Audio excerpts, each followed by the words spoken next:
Thursday, everybody.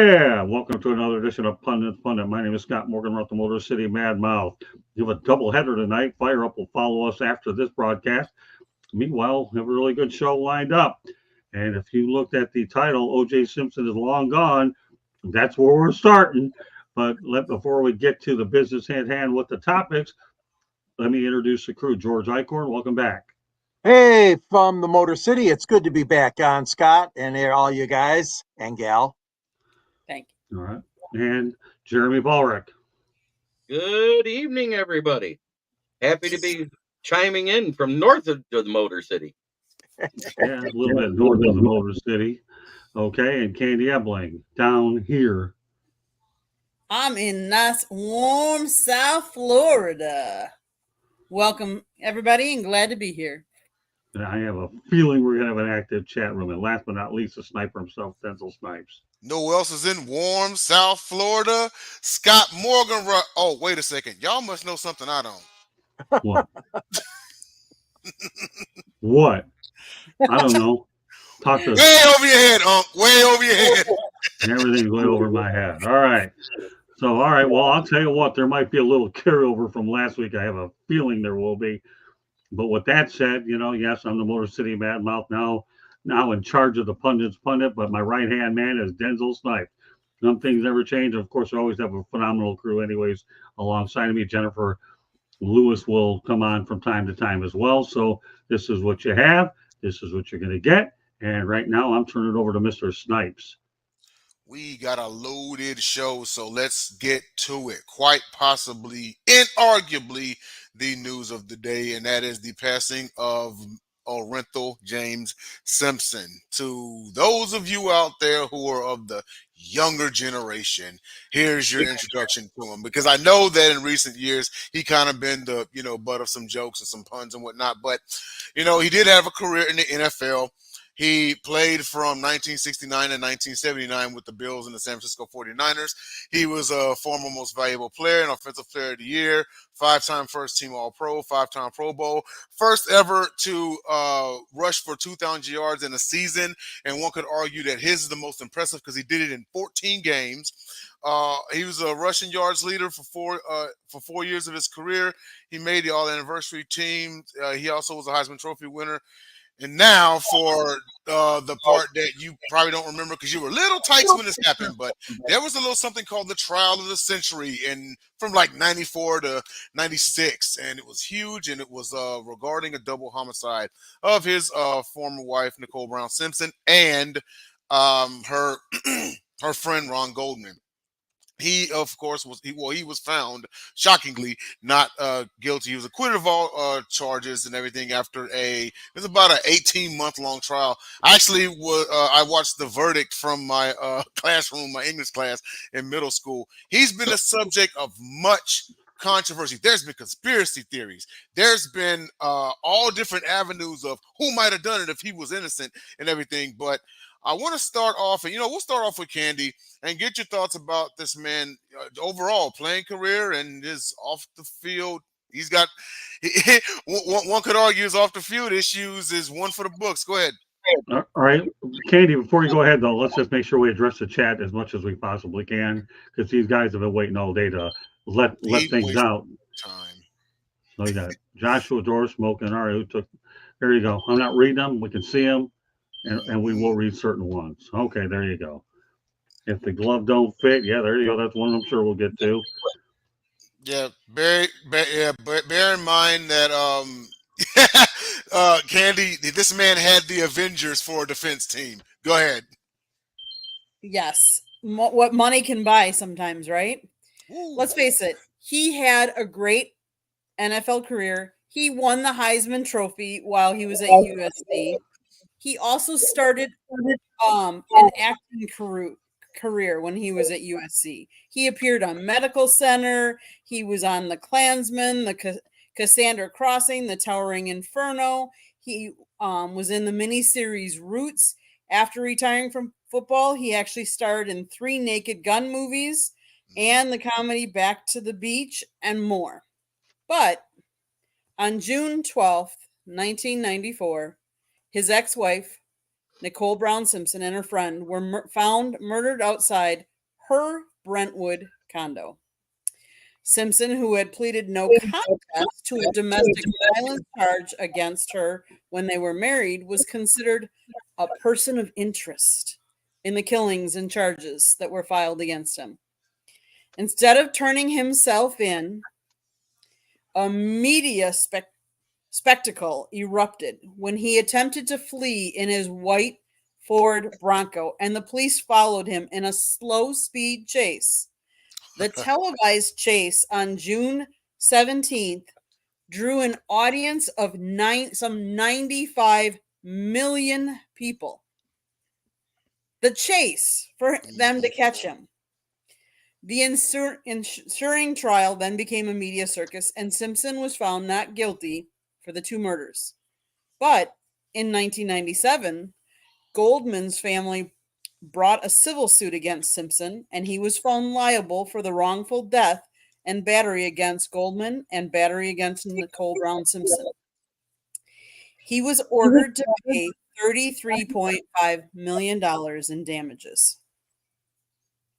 He later served almost 9 years in prison for robbery, kidnapping, and other counts in a Las Vegas sports memorabilia scheme and was released in 2017.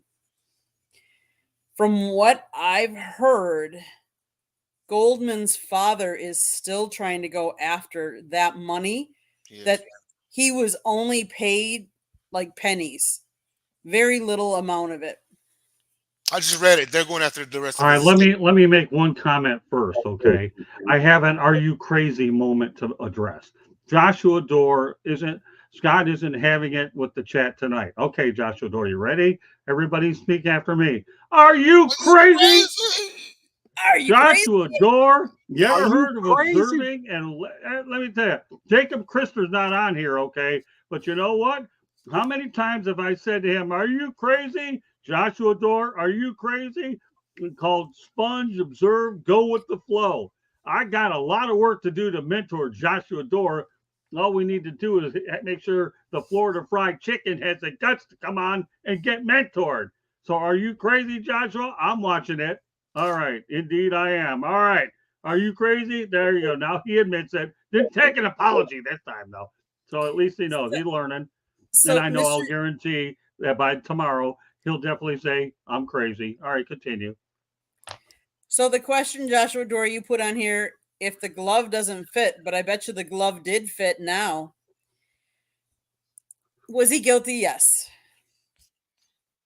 But hey, he had his day in court. They found him not guilty. So what are you gonna do? But in the court of opinion, I bet you everybody thinks he was guilty. At this point, it really doesn't matter. Now the question is, who deserves whatever money he did have left? He did have kids. He did have grandchildren. So there are family to consider. Yeah, I don't know what else to say about this one. I don't think justice was served the first time. So that's, I guess, where I'll leave it. Well, I do know that in the years since, Ron Goldman's father had become just so consumed with vengeance. He publicly said that, everywhere I go, this guy's going to see me. He went after his book. And as you alluded to, Candy, he's now going after his estate.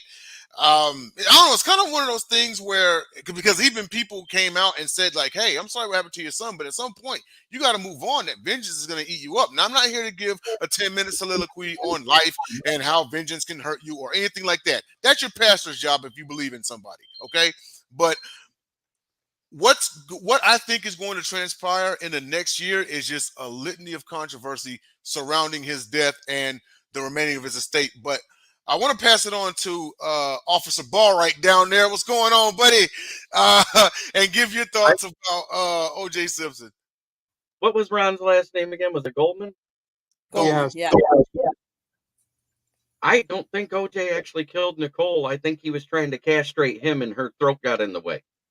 Oh, I'm just saying. They say the glove don't fit, and you must have quit. all that stuff going on. We all know if he wasn't guilty, he wouldn't have been running. Yeah, That's all That's there is to true. it. You don't run if you're not guilty. that's fair. That's very fair. Okay. I understand. You don't run if you're not guilty. That's all I have to say about that part of it. Now, as far as his passing, my condolences and prayers go out to his children and grandchildren that are surviving this, because that is the bigger issue right now. I understand that Ron Goldman's dad is mad and everything else, but Denzel, you kind of said it right. Go make it right with whoever you need to, whoever you believe in. Get on your knees, ask for your forgiveness for being a hateful person, because at some time you have to let the anger go.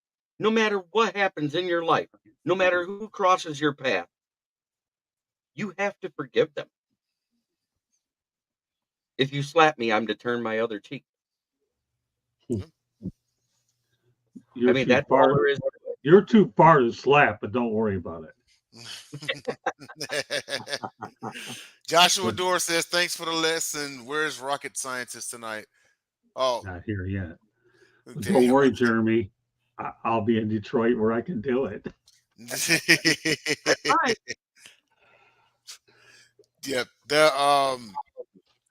I was gonna go somewhere with this, but oh yeah, and not to mention that the chase that happened, and Candy actually reminded me, it was, I believe, Game 3 of the NBA Finals, Rockets Knicks, that they cut away from for the chase, and 95 million people.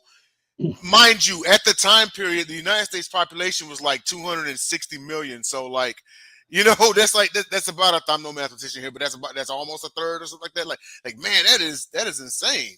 Almost half of Right. the nation's tuning in.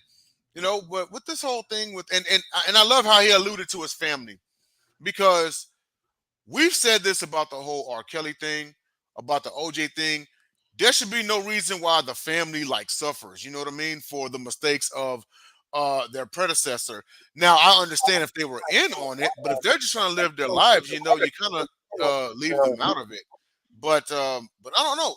And you know what? That's another thing about this trial is you may think he's guilty, you may think he's not guilty, but two things can be true. One, OJ had a hell of a defense team. Number two, the prosecution made mistakes.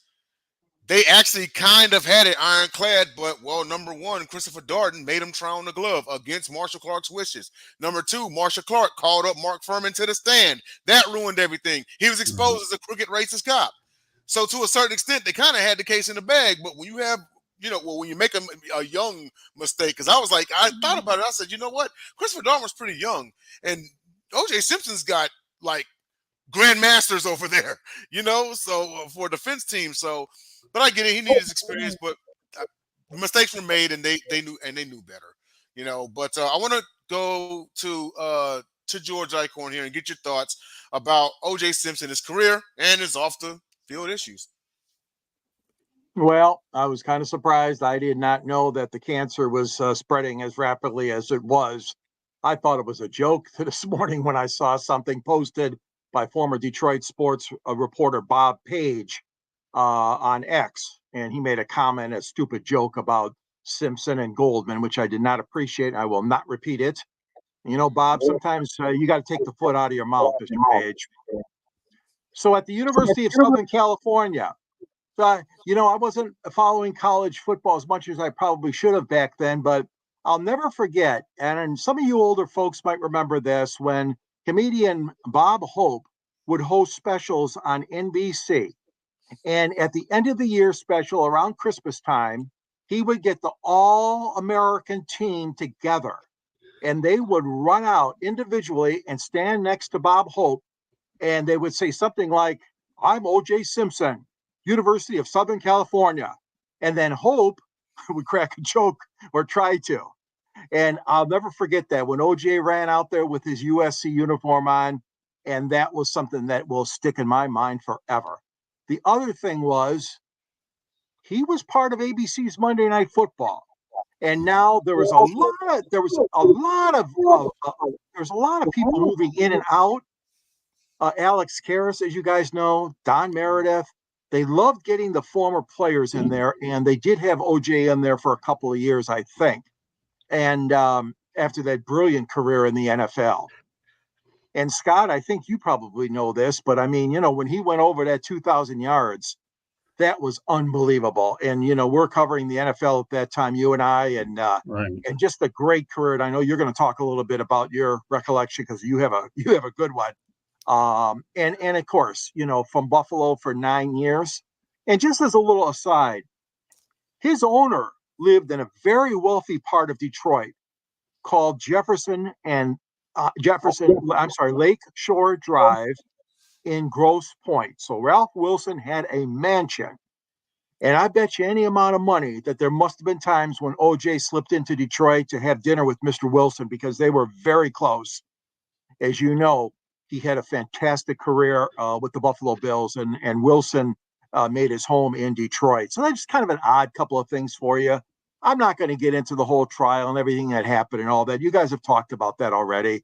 I'm not one here to say this was right, that was wrong, and all that fun stuff. But you are right. He lost a baby. Aaron drowned at age 2 in the family swimming pool in 1979.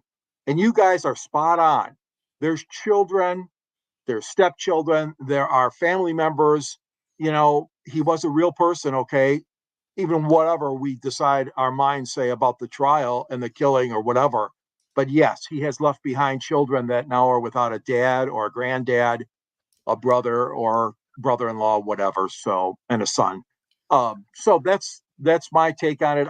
Like I said, I mean, he was larger than life. The movies he appeared in and the TV shows and the commentary on Monday Night Football. That's what I got on it, Dens. Absolutely. And before I swing it to Scott, one thing about him as a person back during his playing days, the day that he crossed 2,000 yards, first time ever, did it in 14 games, 2,003 yards to be exact.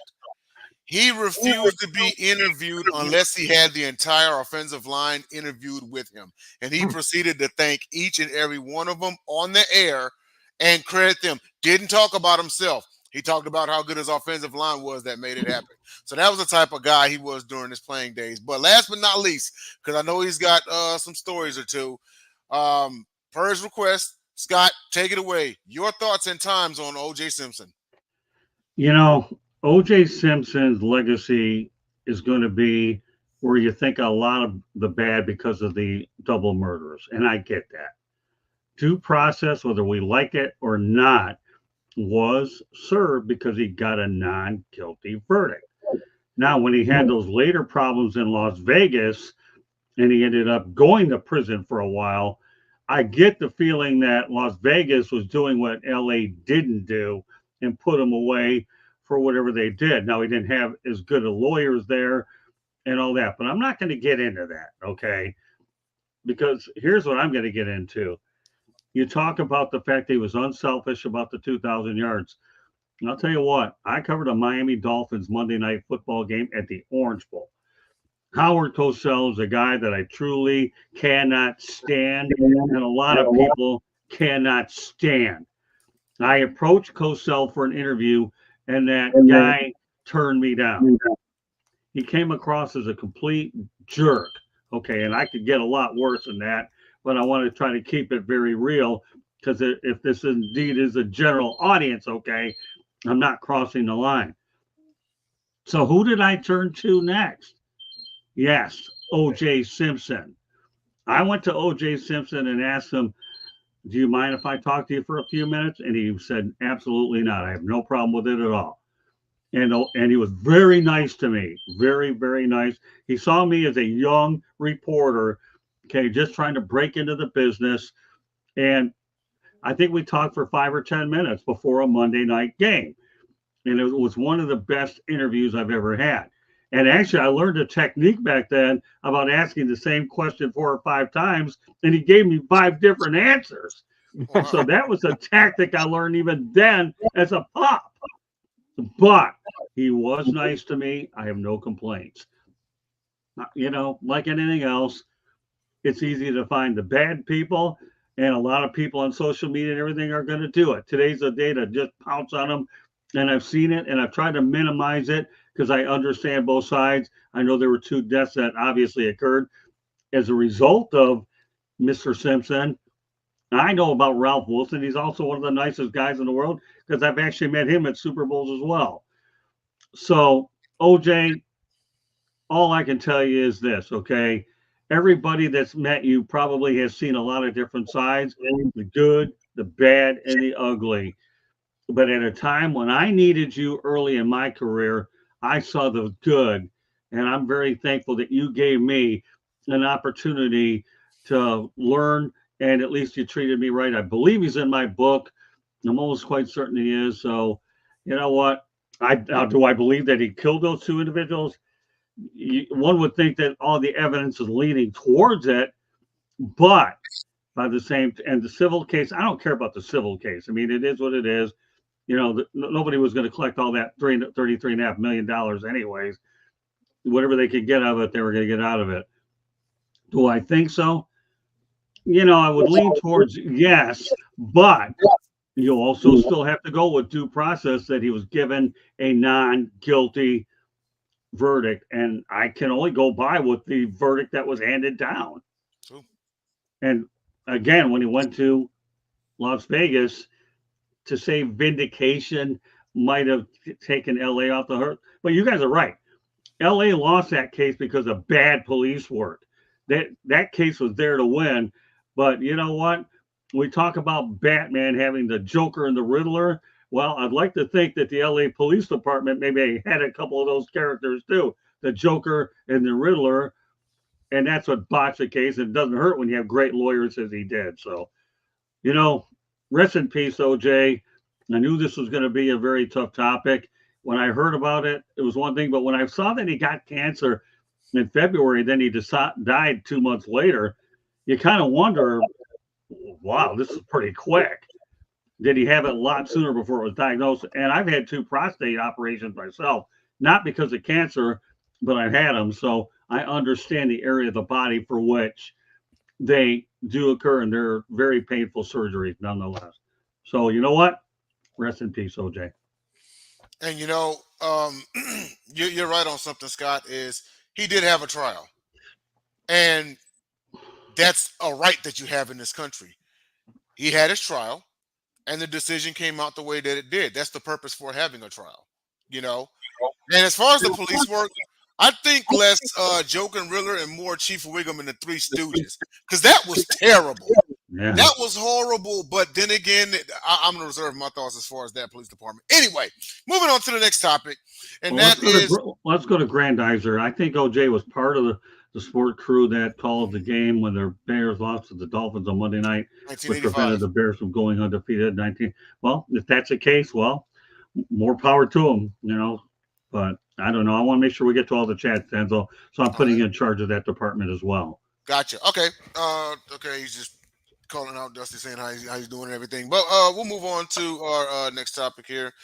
Good evening.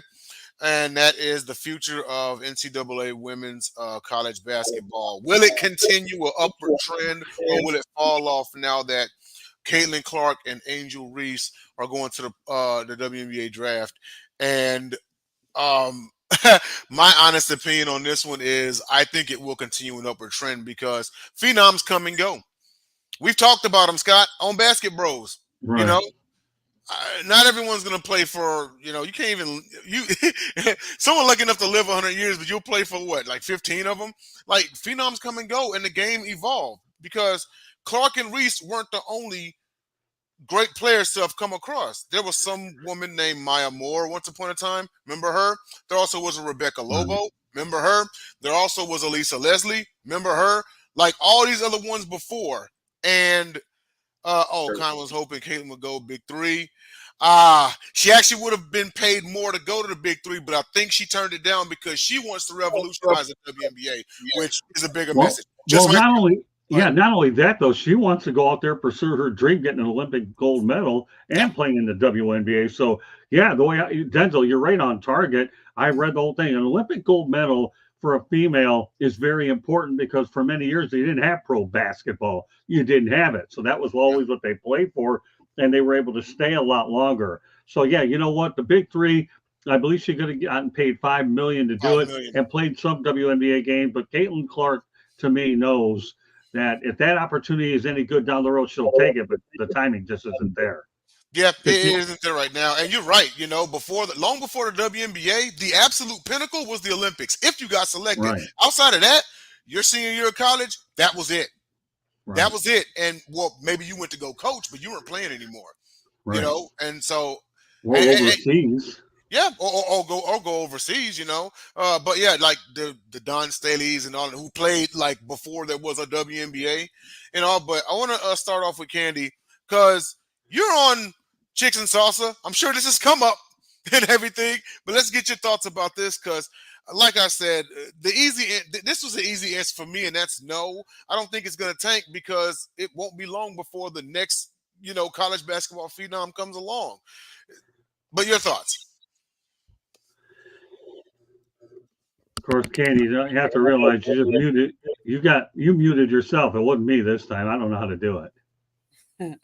You have to realize a couple years ago, Caitlin Clark, we didn't know who she was. Nope. And women's basketball in the collegiate level started its ramping up. And yes, it got more excited because there were bigger storylines. Her breaking records and stuff like that obviously brought more attention to the game. But what I find very interesting is that more people watched the women's final than the men's final.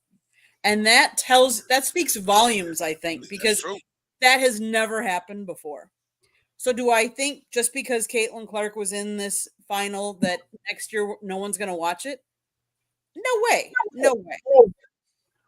Will it have the same storylines? No.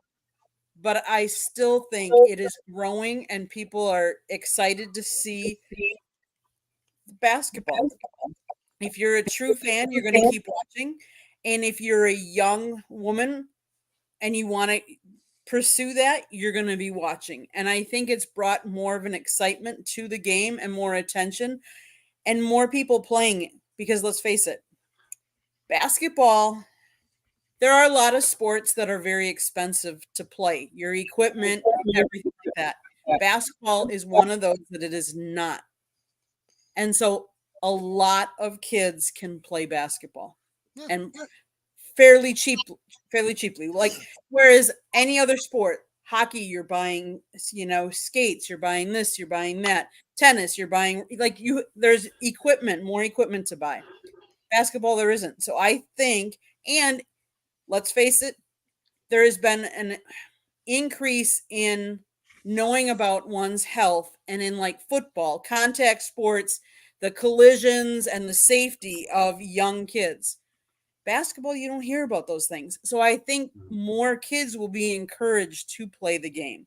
I think that'll automatically help keep and propel that sport, especially to the collegiate level. So I think this is the start of where it's going. I don't think this is the cap. All right, you know what, Denzel? I want you to bring up Orlando's point here at the bottom. This is an excellent one, and I want to talk about this for a moment. UConn not winning it every year is a real reason. NIL helps women's ball too. Okay, but here's the thing. I'm going to tell you right now, Pat Summitt, to me, is the mother of women's college basketball. I don't care. Gino Auriemma, I can't stand the guy. Okay, Caitlin Clark wanted to play for him, but he didn't want no part of her, and I never got any contact. But here's the thing that you've got to understand about what Orlando put up. This is a great, great thing. I'm glad we have it, okay? Number one, there's more balance in the sport than there's ever been. South Carolina is doing well.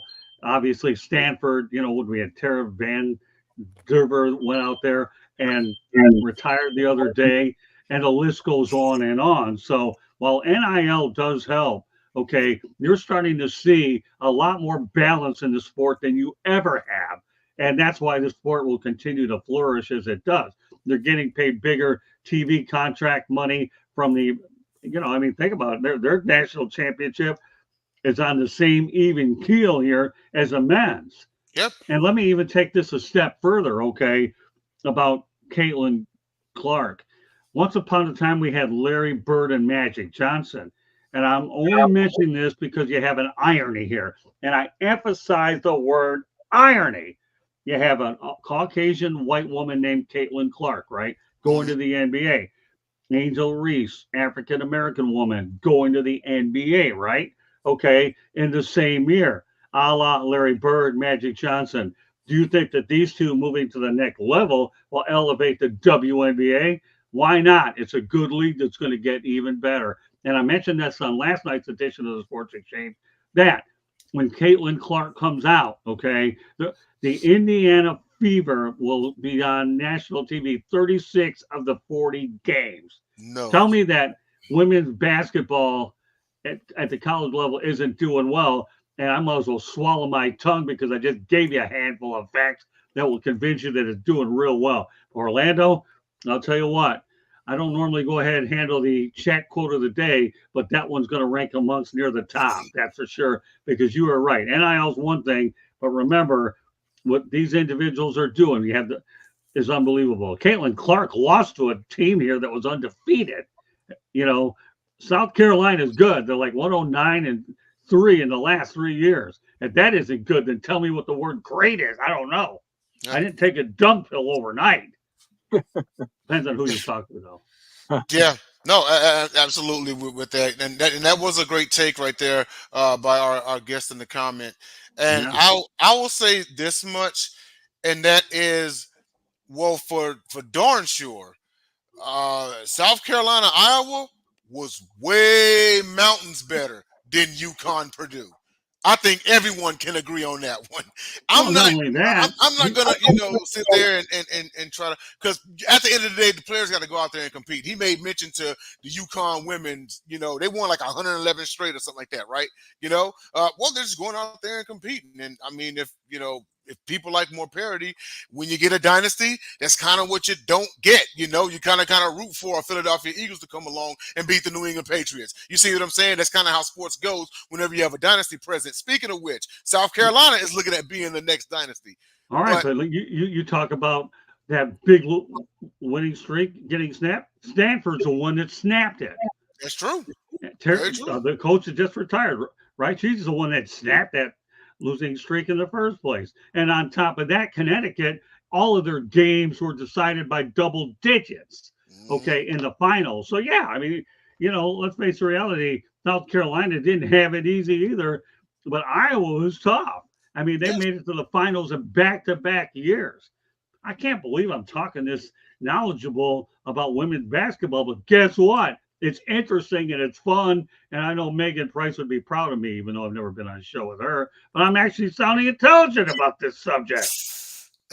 But you know what? It's great that you are, Scott, and everybody else on this panel. We're going to move on to Jeremy Barrick here in just a second, but it seems that even with all of this, you still have your critics, like, women shouldn't be playing basketball or whatever. You still have like your critics out there. And to them, I say, listen, if you feel like it ain't for you, don't watch, don't comment. No one comes kicking the remote out your hand when you're watching Love and Hip Hop, which is horrible. But I digress. Jeremy, take it away. Your thoughts about this. Do you think women's ball is going to continue upward, or do you see a negative shift? It actually should continue upward with the increase of old heads watching basketball. If you think about it, the more people that are at home when those games are played, because they're played at the off times when the men's are on. The old heads are home. All of us in the baby boomer generation and my generation are starting to retire. So we're at home on those off days.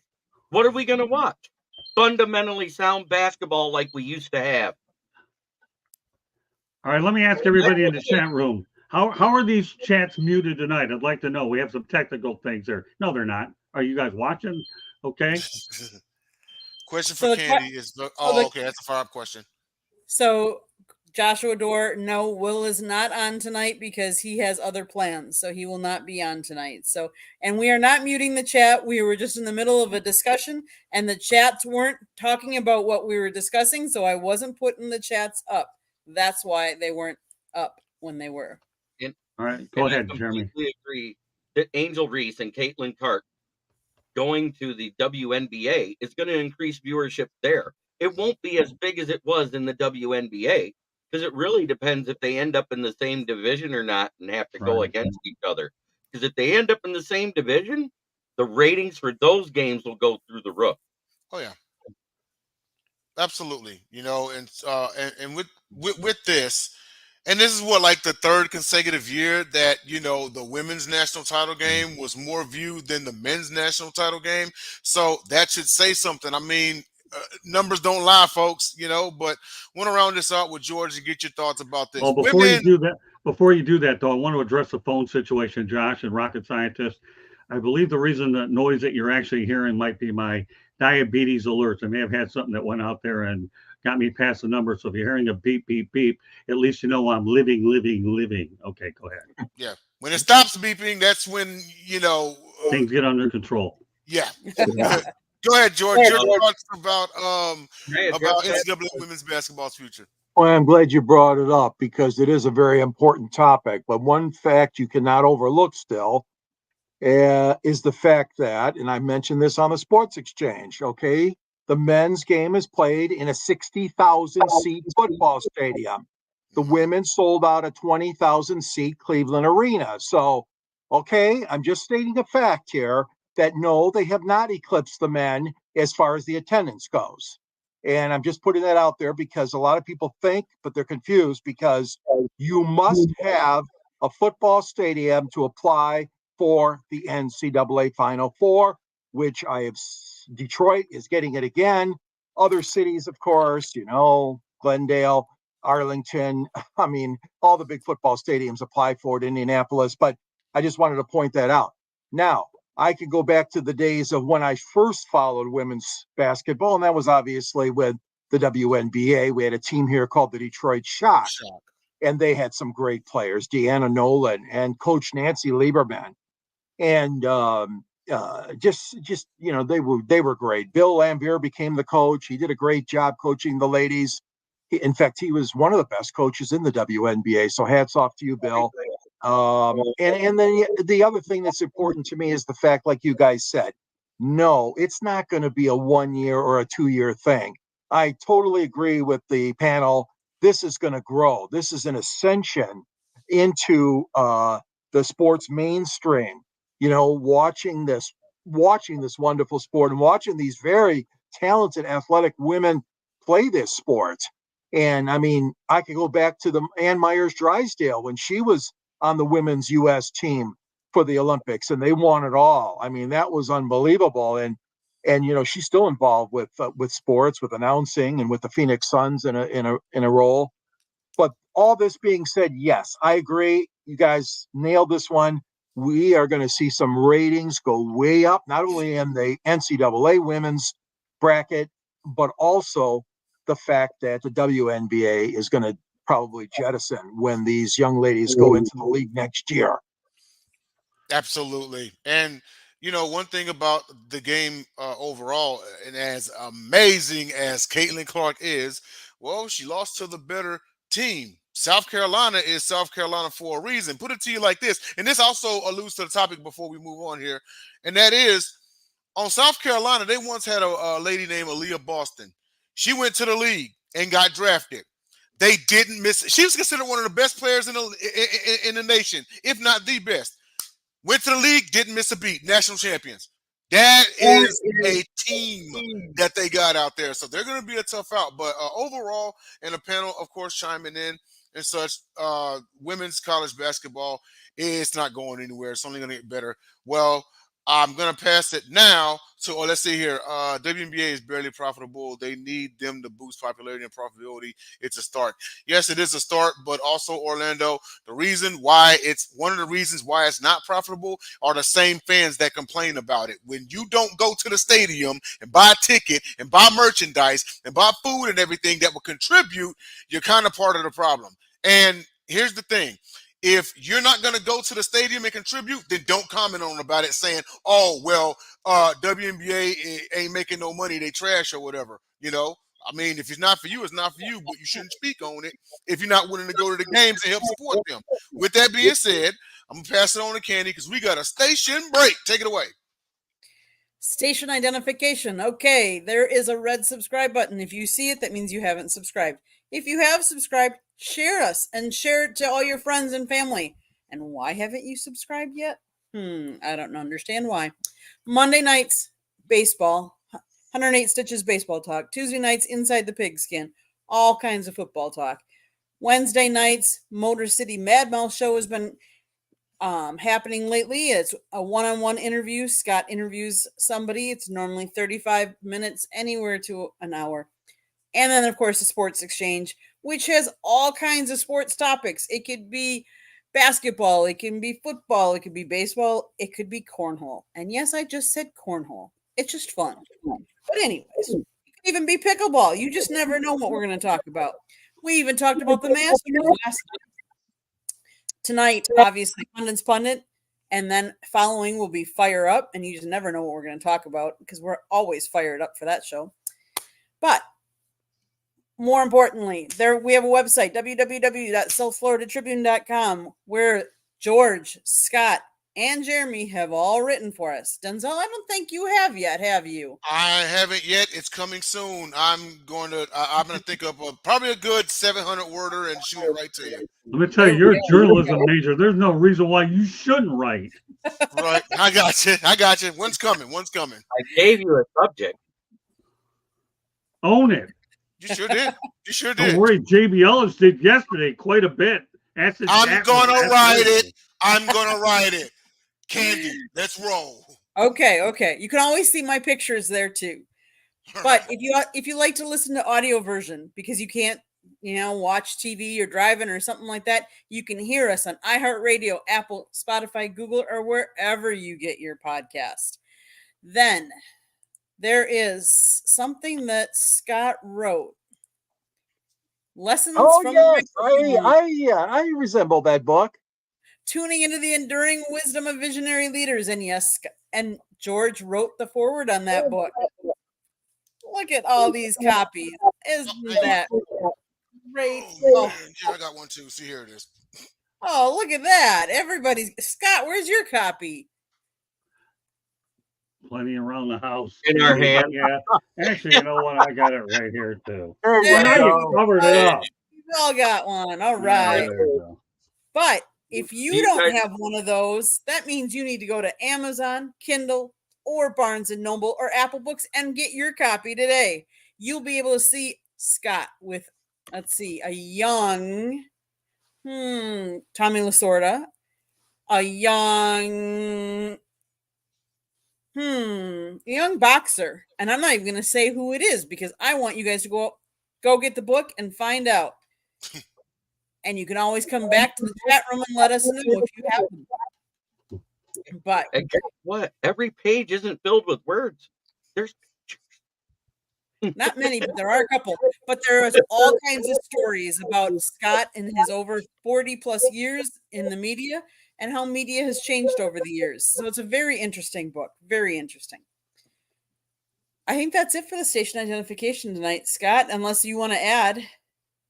Not really. Basically, all you're talking about old school media versus new school media. Everybody can learn from this book, that's for sure. George Eichhorn has way more pictures than I do because he was too lazy. To write enough content, and I had to do it. So, but no, that's okay, George. At least, 2 pictures you put in of me. One of them I didn't know where it was until I found it in your book. So that's all right. But at any rate, no. The whole idea behind it was really to educate people, old school media versus new school media. So if you haven't been in the media before, you'll learn what it's about. If you are young and learn, it's a good textbook. It's a good read for everybody. So go out there and get your copy if you can. And I'll be more than happy to sign them at some point or another. I wanted to address Joshua Dorr because he's wondering about Orlando and why he can't see him in your chat. That's because I stream this also to my channel. He is watching it through Kneecap Biting with the Motor City Lions, and he's commenting on my YouTube. But because I shared it there, it comes up in the stream for us, just like yours does. So he's a real person, and his name is Orlando Escarbano Jr.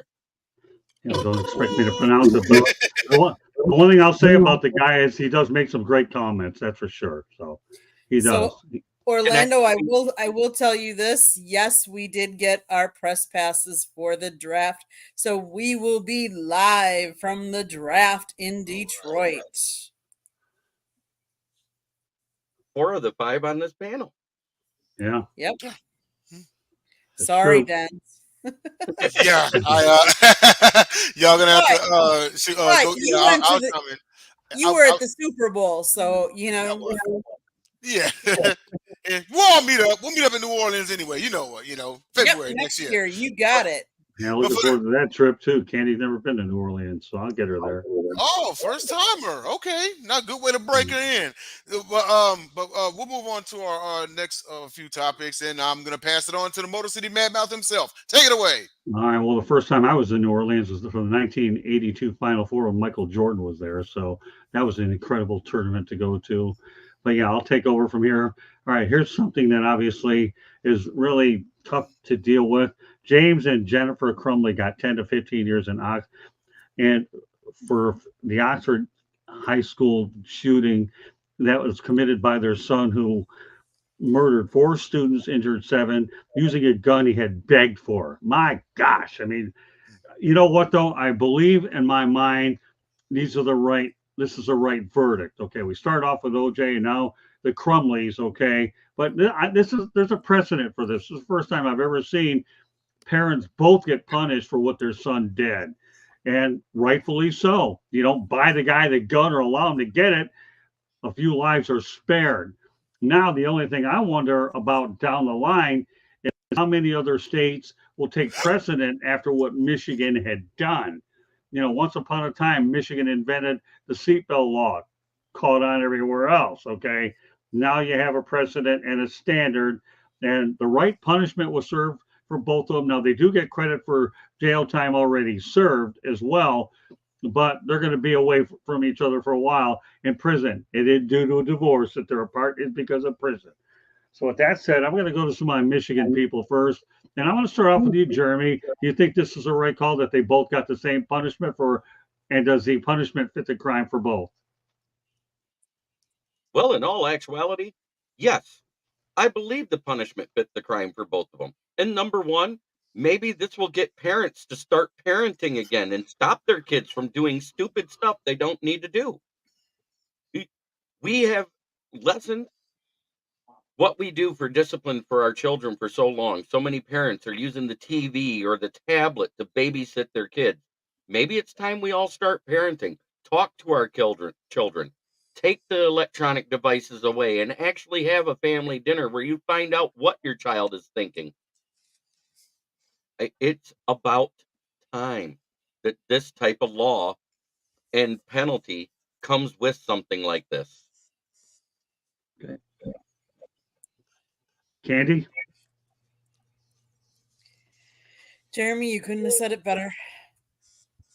Basically, this younger generation, and I've been saying this for years, for some reason, parents feel that they have to make it better off for their kids because they had it so bad that they want to give more and more to their kids and so their kids have more and more. Well, the problem with doing that is, first of all, I was raised really well. I don't think, yes, did I have everything when it was brand new? Did I have the best of the best? No. But you know what? I turned out pretty okay. The problem is parents think they need to provide so much. But to be honest with you, the best thing you can do for your kids is spend time with them, not be away. You don't need that. My dad worked 3 jobs, I'll be honest, but that was so my mom could stay home and raise us and be with us and not have to work. And that's priceless. Being able to do that, we were lucky, I admit. But you have to spend time with your kids. You have to teach them to respect people because as a country, we've lost respect. And that's why guns don't kill people. People kill people. Thank you. Someone said it. Whether you like gun laws or not. But the problem is it doesn't take the gun doesn't go off by itself. Someone has to do that. Now, the fact that we have taught aren't teaching as much respect. People think they can do that and there's not as much consequences. They don't care as much. That's part of what the problem is in society. Is Jeremy, you have a right to your opinion. I know you love, and this is going to sound really stupid. He loves the Detroit Lions. I get it. I'm a Green Bay Packers girl, but I still respect him for his opinion. I respect him for following his team. I may not agree with him. And granted, sports teams are not what we're talking about. It goes deeper on other topics, but it doesn't matter because I still respect you for your opinion. And that's where I think our country has failed. And so, do we need to hold people accountable? Yes. Do we need to hold these parents accountable? Yes, because it starts there. My dad was a retired school teacher, and he retired early because he couldn't stand the fact that kids and even some of their parents weren't respecting him as a teacher. And that is sad because most cities, most states, most teachers are not a high paid job. It is not a high paid job. And it's a thankless job for most part. And they do their darndest. And yes, are there some bad apples as teachers? I will agree, yes. But for the most part, you need to respect your elders and you need to learn that. And parents, you need to help teach that. And so maybe I took that in a direction I shouldn't have, but I said what I said and I stand by it. All right, well, you stand by it. And since Denzel was a little loud and animated, why don't you pick that loud and animated up and continue? All right. I'll actually keep this short. Now, people so far on this panel have blamed the parents, and rightfully so. I'm going to blame the school, and here's why. Because this kid was apparently found caught with ammunition on school grounds. They let him go and allowed him to come back to the school to attend. So there's number one. Number two, toxic parenting. The mother texted the kid when this happened. Jeremy, am I lying? Texted the kid when this happened and said, hey, it's okay. You just got to learn how to not get caught. Let that sink in. Take it away. Hey, Denzel, on top of that, that is why she's in as much trouble as the father who bought the gun. Yep. Is that text right there? Well, the only thing I'll say to it is we have two rulings that set a precedent. And this is one situation, unlike LA, they got it right. They really did. No faulty police work. It is what it is. All three of them are being punished. Who knows whether they'll be rehabbed or not? I don't think the kid's ever getting out, is he? But the parents probably will. I don't know enough about it. I doubt the kid is. And when the kid has to deal with his new contemporaries, it may not be very fun at all. That's for sure. So go ahead, Jeremy. I know you're chomping at the bit to say something. Go ahead. He got consecutive life sentences for the people that passed away. So I think they said it's a minimum of 112 years before he's eligible for parole. Okay. Well, in other words, he's not getting out, period, where the parents will.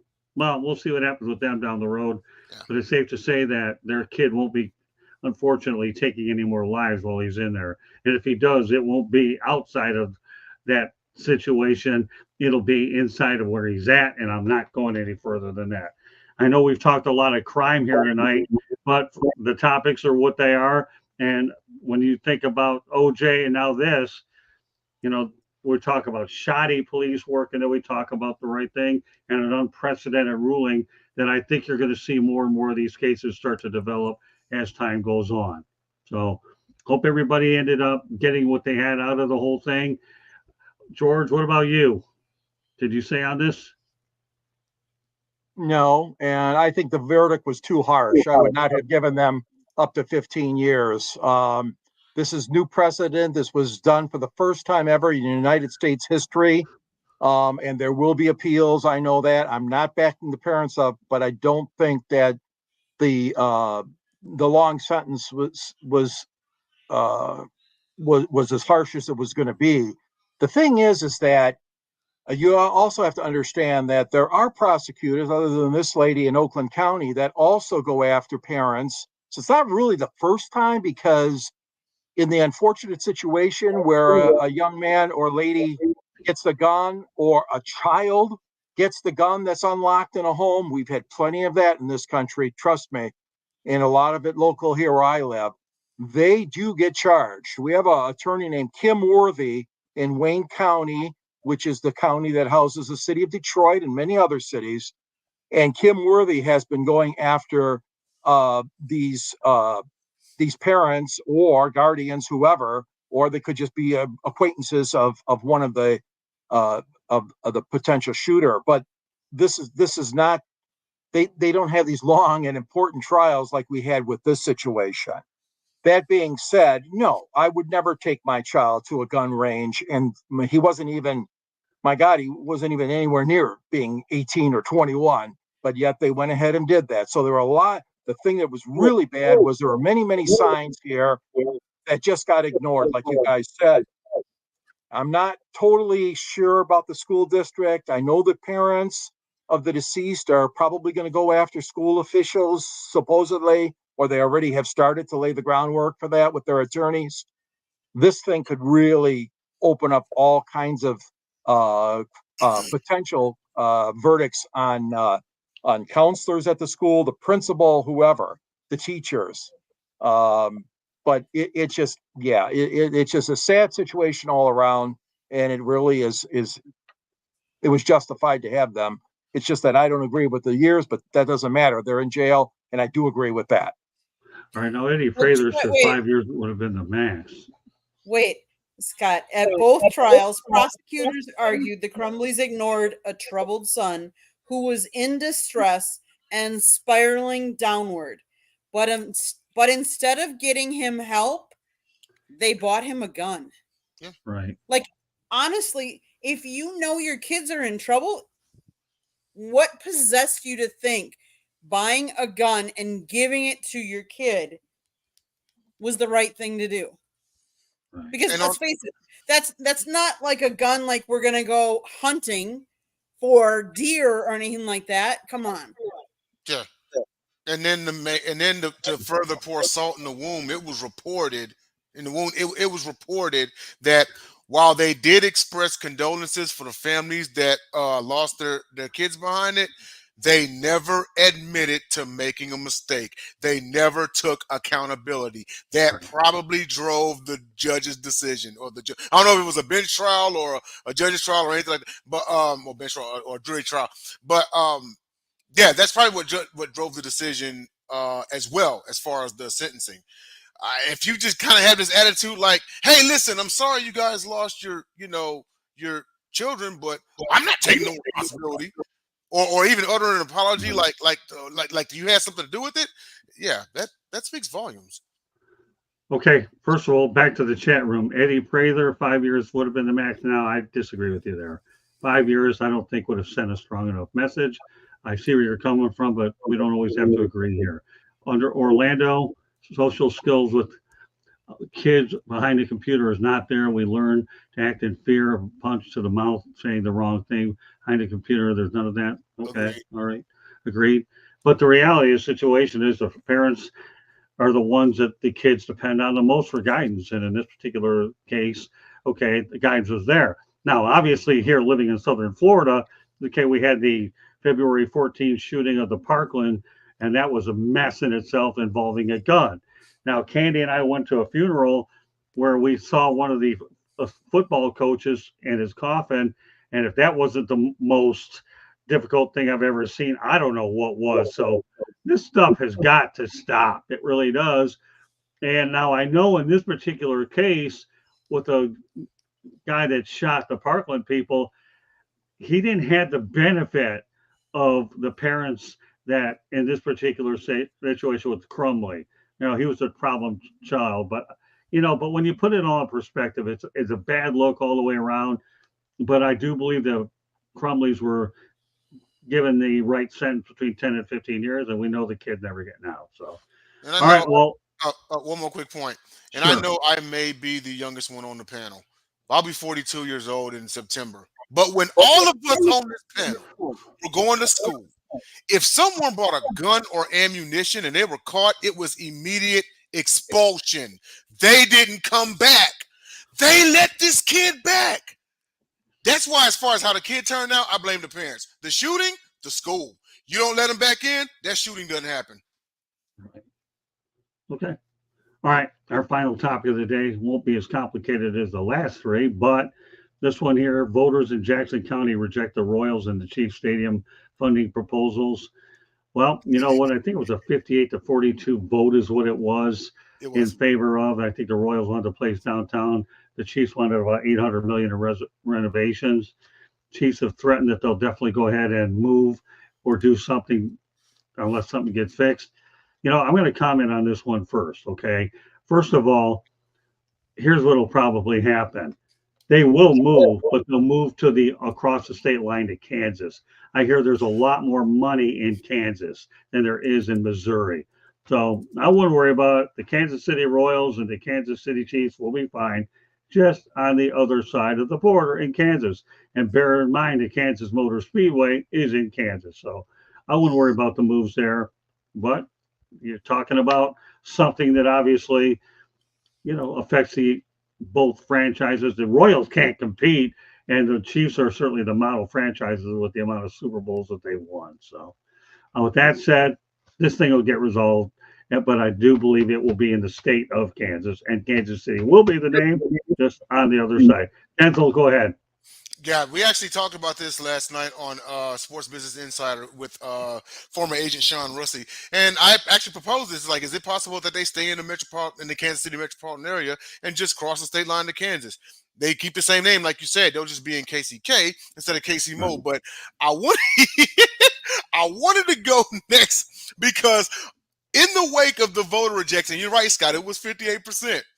Dallas Mayor Johnson. I heard about that. They wanted them to come back to Dallas to be the Dallas to Dallas, and alluding to the AFL Dallas Texans. And you should have heard the quotes on the internet saying that's the only way Dallas is going to get a Super Bowl victory. Even the mayor knows the Cowboys are trash. Jeremy, I know you've seen the same thing, but I just thought it was hilarious. It'll never happen.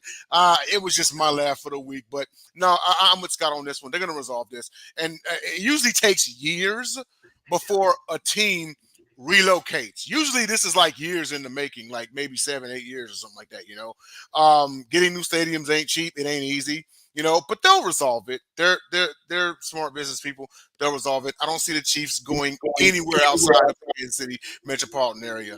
Looks like, I mean, at worst, Kansas will have the Jayhawks, the Chiefs, the Royals, and the Wildcats at worst. Yeah, and the Speedway. Don't forget about that either. Speedway, so that's fine. Can't forget about our auto racing people, right? Can't do that. So, yeah, I mean, the reality is, and Jerry Jones don't want no part of it because the Cowboy can't sniff a Super Bowl, so it doesn't matter. So he needs to go ahead and deal with, oh, gosh, another, never mind. We'll leave it at that. I know Jeremy's now chomping at the bit to go ahead. Of course, Jeremy will be chomping at the bit to do a lot because after this show, him and George Eichhorn, I believe, are headed to Fire Up. So we'll see how fired up Jeremy is when he takes over with this topic.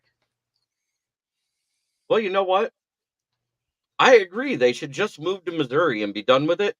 Number one, I mean, to Kansas from Missouri, the property taxes are less than Kansas. That is true. So the owners and the players, because their incomes are in Kansas City, Kansas, will make more money because there's no city taxes in Kansas City, Kansas. So therefore, the checks will be printed in another county. The other reason why they're so upset, and this has been years in the making, 5 years ago, they renovated the practice facilities and everything else, and all they did was clean it and throw on a coat of paint. Out. That's like spit shining a turd. You can make it all look good and shiny, but when it's all said and done, it's still a turd. Okay. Who's next? Candy? Or no, we'll go to George. That don't look like Candy. Oh, that's George. No, George. I have never been against, like some of you might be, or some of our viewers might be, city helping and state helping build stadiums. Okay. I know a lot of people are passionate about that. They don't like it. They don't want them involved, but come on. It's happened left and right, all around the country, all around the world. Taxes have gone up to help these rich owners, and I just don't have a passion for fighting it.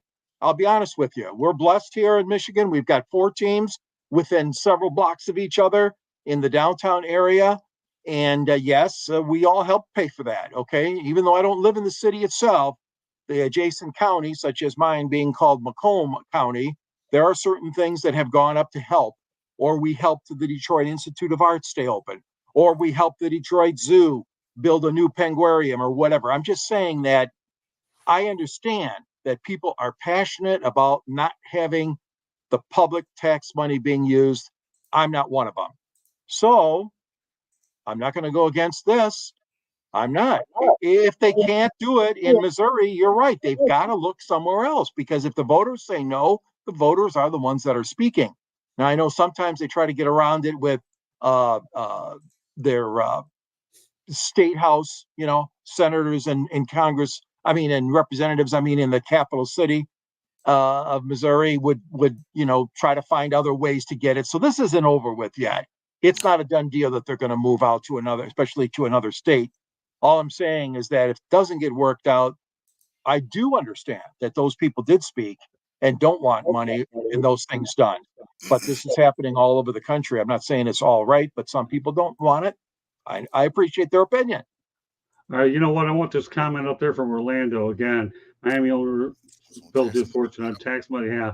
Okay, we all know about the Jeffrey Lurie. If that wasn't a police job, I don't know what it was. So we won't go there, but yeah, I'm with you there, Orlando. I know about the situation all too well. All right, Candy, go ahead. There are a lot of people out there, like George said, that are very opposed to taxpayer money going for stadiums. Because let's face it, who gets rich? Who profits that? But think about that. Who profits it? Yes, an owner profits it. But how many people are coming into that stadium? How many people are staying at hotels? How many people are going to restaurants around the stadium? Especially if you're out of town, you're going to stay in a hotel. You might fly into the city. You might rent a car. You're going to eat someplace. It also brings in revenue for that city. Yep. So you have to remember that. So if you're going to vote that you don't want that revenue. Now that revenue helps pay, depending on what state, what city you are in, it could pay for roads, it could pay for your government, it could pay for a lot of different things. And you have to remember that. So yes, some tax money can be used for that. There are places, Buffalo's governor never put it to his constituents. $850 million handout was negotiated by the governor in secret. Nashville, $1.3 billion stadium subsidy was approved by the mayor and Metro Council, not by voters. So you live in a place that they proposed it to you and you rejected it. Well, then don't be upset if they do move it. And you lose some of that money because you might be benefiting some taxpayer of your property taxes or something that you might be getting a discount because of it. And now you're not going to if they move. Just remember that. I will never forget when Milwaukee decided to build what was Miller Park, American Family Fields now, with the roof, and how expensive that was. There were a lot of people that did not want funding from the government. They didn't want city. They didn't want tax dollars going to it. It was voted upon. They voted for it. They then had a recall of the people that voted for it. And one of the congressmen lost his job. But for Milwaukee, that was the best decision because let's face it, they are always guaranteed a game no matter what day of the week they're playing. It doesn't matter if it's the end of March and it's snowing and 28 degrees outside, they will have baseball. And I can remember different events, sporting events that weren't even the Brewers involved because stadiums in other towns couldn't have games and they brought the game to Miller Park. So if you don't want property tax relief or any of those, depending on how they put the tax money into it, is it a sales tax? Miller Park, for years after that, they gave special weekends where you got a discount if you lived in one of those towns that had the extra sales tax, so you could get discounts on tickets. And it was a fun little promotion. Milwaukee should be seducing the Packers right now. The problem with Milwaukee used to host a couple of games each year in the old county stadium. Miller Park was not built for a football regulation, so they can't have a football game in there that I know of. But Lambeau Field it's iconic. It's not going to move. Like, Milwaukee's just not going to, and they can't support two NFL football teams in that area. So Milwaukee will not get that back. They have a Milwaukee season ticket package for those that had those tickets. And I believe it's 4 games their home season that the Milwaukee ticket holders still get rights to see Lambeau for the Orlando. So okay, let me add something real quickly. When the Lions left the Pontiac Silverdome, Pontiac made a huge mistake because the amount of money that was pouring into the Pontiac Silverdome was ridiculous. And what they ended up doing, tearing it down, and it went under. I think that's the biggest mistake Pontiac's ever made. All the Fords wanted to do was renegotiate the lease. Pontiac got bullheaded thinking they didn't do it. They went downtown. It's worked out well for them. All right, let's go to Rhonda, who's talking about OJ. I think it's a really good comment. Okay, so OJ goes to hell knowing that he killed 2 people and got away with house sick. Well, you know what? You're going to have a lot of people out there that agree with Rhonda that that's exactly what happened. So, that's just, you're going to have all kinds of things along those lines that feel about what he went ahead and did. So, but that said, the Kansas City situation is going to get solved. It's just going to get solved in Kansas and not Missouri. That's all. You have the Jayhawks nearby. So we'll see. I can't see where else they would go anyhow. They have established fan base anyhow. So just one side of it's just a matter of a few miles away. Jeremy, what else you want to add before we call it a night? We're exactly right about talking about the Pontiac Silverdome. It also raised the property taxes for a lot of businesses, and a lot of small businesses vacated Pontiac shortly there within the last 30, 40 years or 25 years that it's been. Right. So you look at what Pontiac was when the Silverdome was there and what it is now. The billionaires do. Wait, Ralph. When do billionaire owners start paying for it? They do pay a portion of it. How the city actually gets the money in is for what they put in. They get a percentage of the personal seat licenses for handling city business. There's seats that can't be sold anywhere. They get like a suite, and they get so many seats in the lower bowl, so many seats in the second bowl. That way, they're representatives of the city, can conduct business, to attract businessmen in there. Every professional team does this. The money that comes out of the city is probably about 20 to 30% of the actual total amount to get that percentage of personal seat license. Right. Well, pretty much Pontiac's turned into a ghost town. That's all. That's what I was getting. And that's where I'm at. Okay, that's why I have all the action downtown. So with that said, I know we had 4 strong topics, a really strong chat room as well. And I want to reinforce to a lot of people that we do our best to get every single comment up there as well.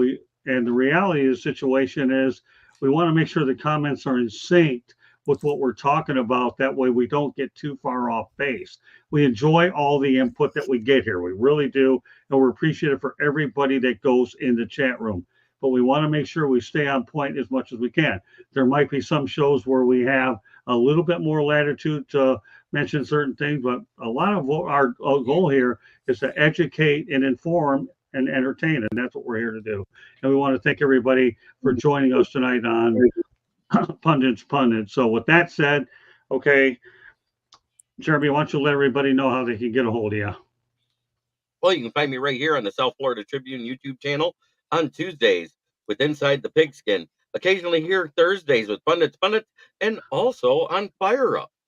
and pretty soon the professor and the pupil. Right. And then you got my channel, which is Kneecap Biting with the Motor City Lions, where I'm live every day, Monday through Friday from 11 a.m. to noon. And I also have 3 primetime shows at 9 p.m. on Mondays, Wednesdays, and Fridays. Okay, well done, Jeremy. All right, Denzel. All right, Denzel Sniper 13 on Twitch, Denzel Snipes on YouTube, Denzel Snipes on Facebook. Also, tune in to the Gauntlet tomorrow. We will be having another NFC East team preview, more likely the New York Giants, or it could be the Washington Commanders. You never know. I'll be sending the link out and everything that'll have the synopsis and everything. And with that being said, Top Rope Talk Mondays, also Confidential, just kicked off its third season. That is Wednesdays on Sideline Sports, and also Sports Business Insider, which is on Sideline Sports as well. 7 p.m. Eastern Standard Time. 8 p.m. Eastern Standard Time is Confidential. 8:30 is Sports Business Insider. All right, turn over to George, and Candy will wrap it up. Yep. You can find me on the South Florida Tribune channel as well, under the Motor City Tribune. And also I have at the end of my columns a little tag to, there's the book. Thank you, Candy. Detroit Sports Broadcasters on the Air. And lots of great pictures of great broadcast history in Detroit, especially with our friend Ernie Harwell. And Scott and I were privileged to know Ernie, first name, first basis. So you can reach me at gicorn@yahoo.com. You can also reach me on X, on Twitter at SanGSports99. And I'm happy to be part of 108 Stitches and the Sports Exchange and Pundits, all these wonderful shows on the South Florida Tribune channel. So thank you all. And Orlando Scribner, I just noticed you mentioned Auburn Hills. Yeah, again, they're both white-collar towns with Auburn Hills technology, and Pontiac blew that. So, Rodney, thanks for putting that up there as well. And yeah, Rodney, I'm disappointed the Palace got torn down, and of course, I lived at the Silverdome. So, with that said, okay, Candy, go ahead. If you see that red subscribe button, hit it, like us, and share it. Tell everybody about it. Tell everybody about Sideline and Jeremy's Kneecap Biting. Support all of our great panelists here and every night, because we have different panelists on different nights. Go to our website, www.southfloridatribune.com. See the writings of some of the people on the panel and my pictures. Who wouldn't want to see those, right? I mean, come on, let's face it. We're all picture people, right? Okay, but if you want to advertise or sponsor this show, call Scott. 954-304-4941. Listen to the audio version whenever you're driving or, don't want to see our faces. iHeartRadio, Google, Apple, Spotify, Castbox, Deezer, Spreaker, wherever you get your podcasts, go for it. But then also go to Amazon or Kindle or Barnes & Noble and go out and buy this book, Lessons from the Microphone, Tuning into the Enduring Wisdom of Visionary Leaders. George wrote the foreword. Scott wrote the book. I actually edited it. Well, a little bit. And look at all these people have, but go out and buy it. It's a good read. It is, isn't it? What else? I think I hit, Monday nights, baseball, 108 Stitches baseball talk. Tuesday nights, Inside the Pigskin. Wednesday nights, Motor City Mad Mouse Show and Sports Exchange. Thursday nights is Pundits Pundit. Fire up. And, never know. I'm not sure where professor and pupil will end up, but stay tuned for more details. Anything else, Scott? Oh, tell me. Wait, one more thing. And I don't know how I forgot this. Tuesday nights, 7:30. You want to see an all-female show? Come over and see 3 Chicks in a Pod or Chicks in Salsa. We talk sports. Tuesday nights, 7:30. Don't miss it. Well, Ken, the only thing you forgot to do is what's going on after us. Fire up. You're hosting it. Me and Jeremy. Both of you. I do want to give an update real quick. Right now, it's 5-5. Pittsburgh versus the Red Wings in overtime. This has playoff implications, people, in hockey. Okay, go ahead. But what's going on with your show, Jeremy? We're going to be talking sports. That's a sports show. We love sports. Boy, I'll tell you what, my cat Bucky and Boots could have figured that one out. Okay. Anybody else want to add a little more specifics, or just going to wait till you log on and let them know what's going on, right? Yeah. Well, we always have my favorite part of it, the part that I created. It's called My Town, so you never know what we're gonna talk about in my town. All right. Well, with that said, that concludes this edition of Pundits Pundit. My name is Scott Morgan, Rock Motor City Man. Now, thanking my crew, Smoking Jeremy, George Eichhorn, Denzel Snipes, and of course, Candy. So, meanwhile, hope everybody has a great weekend, and we'll see you next week. Good night, everybody. Fire Up is next.